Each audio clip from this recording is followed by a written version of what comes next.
Você já conhece o padrão RC4626? Tá a fim de conhecer? Então, corta o fim do vídeo que hoje eu vou te ensinar.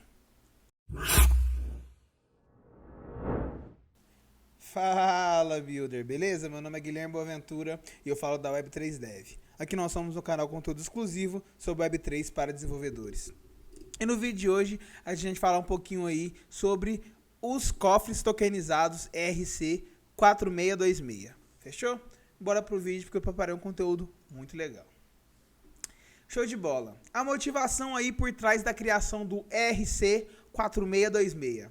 Bom, atualmente os cofres tokenizados carecem de padronização, resultando em uma ampla gama de abordagens de implementação. Essas implementações podem abranger áreas como mercados de empréstimo, agregadores e tokens com juros embutidos. A ausência de uma abordagem padronizada torna desafiador integrar esses cofres tokenizados no nível de agregador ou plugin.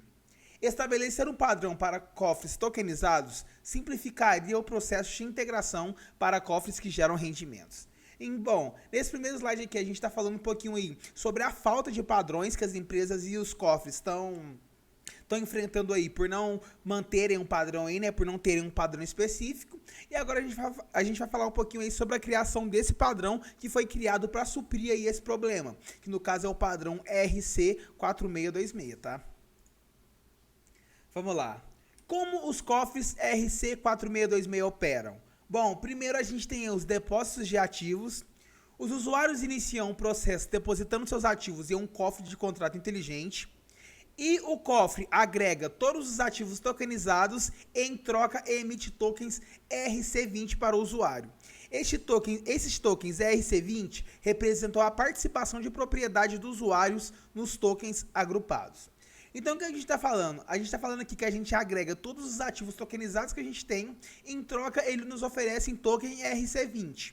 E esses tokens, eles representam uma participação aí na empresa, uma participação nas tomadas de decisões, uma participação na comunidade, tá? Outra forma aí que eles operam é com estratégias de geração de rendimento. Bom, cada cofre é equipado com estratégias pré-definidas projetadas para maximizar os rendimentos dos tokens depositados. E essas estratégias são configuradas para garantir que as recompensas das participações tokenizadas sejam otimizadas para os usuários. Então, esse RC4626 chegou aí também para ajudar na nossa geração, na nossa gestão aí de rendimentos, tá? Como as coisas vão ser geridas, como os tokens vão ser pré-definidos para serem distribuídos, tá bom? Agora a gente vai falar aqui um pouquinho sobre alguns projetos aí que foram construídos com o padrão RC4626. O primeiro projeto aí é o Yarn Finance. O Yarn Finance utiliza o RC4626 para seus cofres, permitindo transferências contínuas de depósito para outros cofres RC4626. Um outro projeto aí que a gente vai utilizar como base é o Balancer. O Balancer emprega o RC4626 em seus pools lineares. A base dos pools em seus pools lineares, a base dos pools impulsionados. Isso facilita a negociação entre dois tokens a uma taxa de câmbio fixa utilizando matemática linear. Bom, nesses dois primeiros projetos aqui a gente pode ver que o 4626 ajudou na gente conseguir manter o padrão e nesse segundo caso aí a gente poder integrar dois tokens, integrar duas plataformas utilizando uma taxa de câmbio fixa utilizando a matemática linear, tá? Outros dois projetos aí que foram construídos com o RC4626 é o Frax Finance. O SFRX ETH representa um cofre compatível com o RC4626. Para obter o SFRX, os usuários primeiro aprovam o contrato SFRX como um gastador desse token e então executam a função mint para cunhar uma quantidade específica desse token, ou depósito para depositar uma quantidade específica. Então, esse Frax Finance aí está utilizando o RC4626 dentro do seu token. Dentro desse token, ela colocou aí a função para que as pessoas consigam fazer o mint ou depositar tokens na sua plataforma de finanças, tá? Utilizando a função mint ou a função deposit. Mas antes de utilizar essa função, você precisa aí aprovar o contrato do token como um gastador, para ele conseguir aí manusear e manipular os tokens dentro da plataforma. Bom, um outro exemplo aí é o Maple Finance. A Maple incorpora aí o RC4626 em seu contrato XMPL e Revenue Distribution Token. Esses componentes são utilizados para distribuir a receita do protocolo para usuários com tokens em stake e com direito a vesting. Então, aqui, nesse caso da Maple Finance, ela utiliza aí o RC4626 para, como posso dizer, para conseguir distribuir os tokens entre as pessoas que têm ativos dentro da rede. É como se fosse essa estratégia de geração de rendimento, tá? É como se fosse esse exemplo lá, só que no exemplo real, que cada cofre é equipado com estratégias pré-definidas e projetadas para maximizar os rendimentos, tá? E essas estratégias são configuradas para garantir que as recompensas das participações das tokenizadas sejam otimizadas para os usuários. Então, a gente utiliza meio que essa cláusula aqui dentro da Maple Finance, tá? Porque a Maple Finance utiliza aí desse protocolo para conseguir distribuir seus tokens do contrato XMPL.